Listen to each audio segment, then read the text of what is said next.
y est, je fais une deuxième vidéo. On va parler de séries un peu, ça vous dit? Ouais. Oula, calmez-vous la foule imaginaire.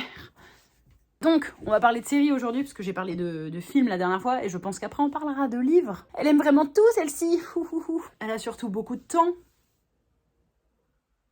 Petit top flop série de ces derniers temps. En 1, j'en ai 4 en tout. Il y en a 4, oui, je sais pas pourquoi, j'ai fait 4 films, je fais 4 séries, ce sera pas toujours ça. Oulala. Alors s'il y a bien quelque chose qu'il faut pas faire ici, c'est se dire qu'il y a des règles et des récurrences. Ah non, on est vraiment sur du feeling. Comme cette chanson moderne des Black Eyed Peas. I got a feeling. Ouh. En 1, je commence direct par mon gros coup de cœur récent. Là, je vois déjà Justine qui me dirait « Oh, elle nous saoule à parler que de ça !» Oui, c'est vrai, j'en ai parlé souvent, mais c'est pas grave, je le refais. Parce que quand j'ai un coup de cœur sur une série, j'ai vraiment envie que tout le monde la voie parce que je suis sûre d'avoir raison. En tout cas, j'ai raison par rapport à moi. Enfin, après, chacun ses goûts, voilà, mais bon. Donc, mon coup de cœur du moment, c'est Heartstopper. C'est une série sur Netflix, voilà, comme ça vous me direz pas où est-ce qu'on la trouve, hein, parce que Google, ça existe pas, bref. C'est une série adaptée d'un roman graphique. En fait, c'est le mot adulte pour dire BD, hein, qui a été créée par Alice Oseman, et c'est elle-même qui l'adapte en série. C'est l'histoire de Charlie, qui est un jeune lycéen homosexuel, et qui se fait malheureusement un peu malmener, enfin, qui est pas très heureux, quoi. Au lycée, il est un peu bully, etc., harcelé par ses camarades. Il rencontre dans une de ses classes Nick, qui est donc un autre élève, beaucoup plus hype, si je puis dire, qui fait partie de l'équipe d'un sport. Baseball, football américain, cricket, croquet, polo, un sport de l'Angleterre, là, voilà, je sais pas exactement lequel, on s'en fout, il fait partie de l'équipe. Et en fait, ils vont vivre une histoire d'amour, et c'est très très doux. En fait, c'est adapté d'un roman graphique, donc déjà, visuellement, il y a des petits dessins, des petits papillons autour, des petits bruitages, très mimes. You wanna go out with me? Et l'idée, c'est de raconter, surtout à travers le personnage de Nick, en fait, comment lui, il découvre... parce qu'autant Charlie, il est homosexuel, il le sait, il est out. C'est d'ailleurs ce qui fait qu'il est malheureusement harcelé. Alors que l'autre personnage, pas du tout. Est-ce qu'il est gay, est-ce qu'il est bi, est-ce qu'il est hétéro, mais il aime bien un garçon? Bref, je trouve que par rapport à plein de séries adolescentes qu'on a en ce moment, et c'est génial qu'on ait des Euphoria, qu'on ait des Sex Education, mais dans cette série-là, on reste vraiment sur l'ambiance des ados qui se découvrent, qui sont vraiment sur des premières fois, de même, on se tient la main pour la première fois, on se fait un bisou pour la première fois, on se fait un câlin pour la première fois, avant d'avoir des grandes séances de sexe et de partouze. Grand bien leur face dans les autres séries de montrer ça. Il y a vraiment des jeunes qui font déjà ça à cet âge-là. Mais il y en a plein pour qui c'est pas le cas. Et je trouve ça appréciable pour une fois d'avoir une série mignonne avec des ados. Et ça n'empêche pas d'être très deep, parce que c'est des sujets qui sont quand même complexes. On parle vraiment de harcèlement scolaire, de connaître sa sexualité. Je soupçonne qu'il va y avoir un peu les TCA qui vont être traités. Donc c'est quand même des sujets qui sont durs, mais portés par un truc extrêmement joyeux, et ça fait grave du bien en fait. C'est une petite bulle d'amour en fait, cette série, c'est très mignon. Il y a des gens qui la verront en se disant c'est vraiment une série qui coche toutes les cases du moment, hein. La série woke par excellence, des personnages racisés, gays, transgenres, oui en fait. Et alors, c'est quoi le problème? Le problème, c'est que depuis toutes ces années, les séries cochaient aucune de ces cases. Donc en fait, s'il y a une série qui se dit on va essayer d'avoir de la représentation, de la diversité à l'écran, et de la diversité positive, c'est intéressant. Parce que oui, dans la bande d'amis, effectivement, t'as Charlie qui est donc gay, sa meilleure amie qui est une jeune femme transgenre, son meilleur ami qui est racisé aussi, et l'autre meilleur ami qui est un peu gros. C'est d'ailleurs mon bémol, à voir comment c'est traité dans la suite, mais vraiment, je trouve qu'on avance sur plein, et c'est très bien, on avance de manière hyper positive sur plein de minorités discriminées, mais sur les gros, on a du mal quand même, hein. Vraiment, j'ai l'impression qu'il est filmé que en train de manger, il parle presque pas, c'est un des seuls qui a pas d'axe narratif, ça c'est mon bémol, voilà, en tout cas je vous la recommande vraiment beaucoup. Il y a 8 épisodes de genre 30 minutes, est-ce que je l'ai regardé en une soirée? Absolument. Est-ce que j'ai passé donc 4 heures? Oui. Est-ce que je regrette?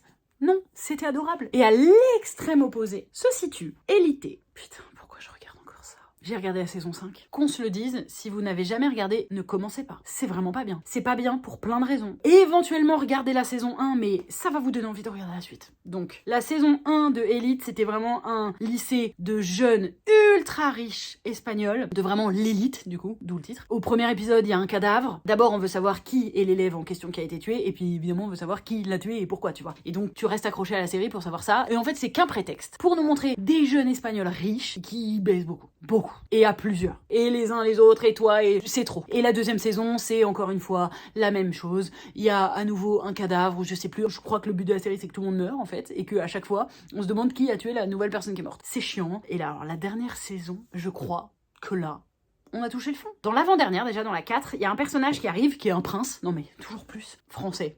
Quand il parle français, il a un énorme accent. Donc, il dit, t'es pas français? Pourquoi vous avez pas pris un acteur français? Enfin bref. m'en fous, qui arrive dans l'école et qui a l'air archi gentil, et en fait on découvre qu'il a des accusations de viol sur le dos. Et en plus de ça, il essaye de violer une autre fille. Mais Vlatipak dans la saison 5, bah c'est pas si grave quoi. On le laisse, et les élèves sont là, oh ils lui font un peu la gueule, non, oh, arrêtez de lui faire la gueule quand même. Bah c'est un violeur en fait. Peut-être qu'on peut faire la gueule au violeur, ou au mec qui tente de violer. Non, je sais pas. C'est très grave, ça n'est pas traité dans la série, je déteste, c'est poubelle. Je le dis, ici, je ne regarderai pas la saison 6, parce qu'il y aura une saison 6. Je sais pas combien de fois ils vont me faire ça, mais...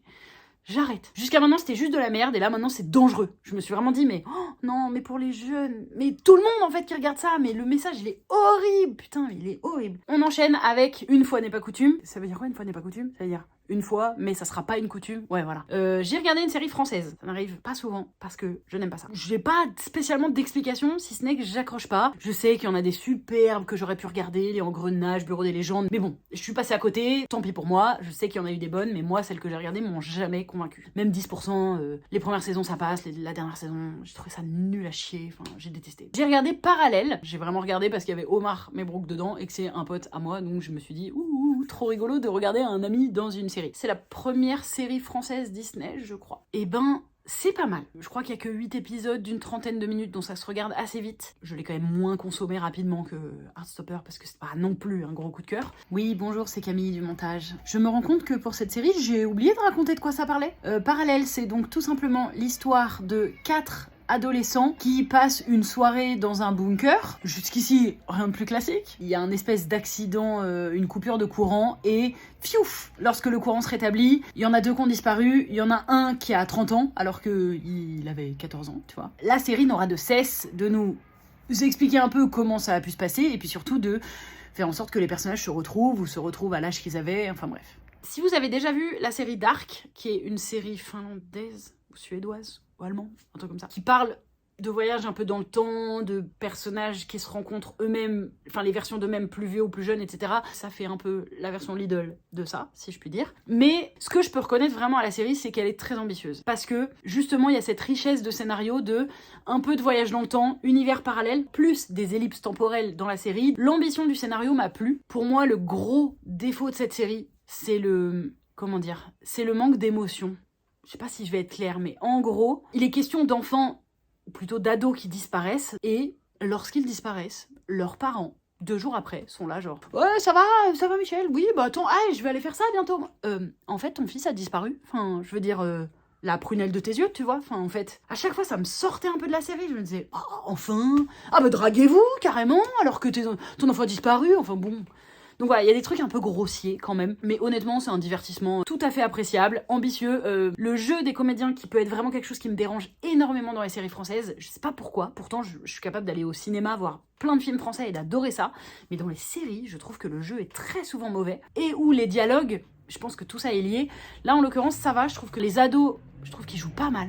Franchement, pour des ados, je trouve qu'ils se débrouillent bien. Voilà, je vous conseille. Je trouve ça pas mal, je trouve que c'est une bonne base pour continuer à faire des séries avec cette ambition-là en France. Et enfin, en dernier, je vais parler de Insecure, qui est une série que j'ai découverte récemment, mais qui pour le coup n'est pas une nouvelle série. Elle est sortie en 2016, entre 2016 et 2021, qui est une série créée par Issa Rae et Larry Wilmore. Mais j'aime mieux retenir Issa Rae, parce qu'en plus c'est l'actrice principale et je la trouve grave stylée. C'est une série américaine, il y a eu 5 saisons. C'est des épisodes courts de genre 20-30 minutes et dans chaque saison, tu dois avoir entre 8 et 10 épisodes. C'est donc l'histoire de Issa, qui est une femme de 30 ans. Voilà, c'est ça. Franchement, c'est ça. Et elle galère avec la vie, elle galère avec les amours, elle galère avec l'amitié. Et il y a sa meilleure amie Molly aussi. C'est beaucoup sur leur relation d'amitié à elles deux. Et puis, il y a plein de personnages autour, leurs boyfriends, leurs autres copines. L'intérêt pour moi de regarder cette série, déjà, c'est extrêmement divertissant, c'est très drôle, c'est décomplexé, c'est des meufs de 30 piges. Enfin, des gens de 30 ans avec des problématiques, évidemment, bah quand même,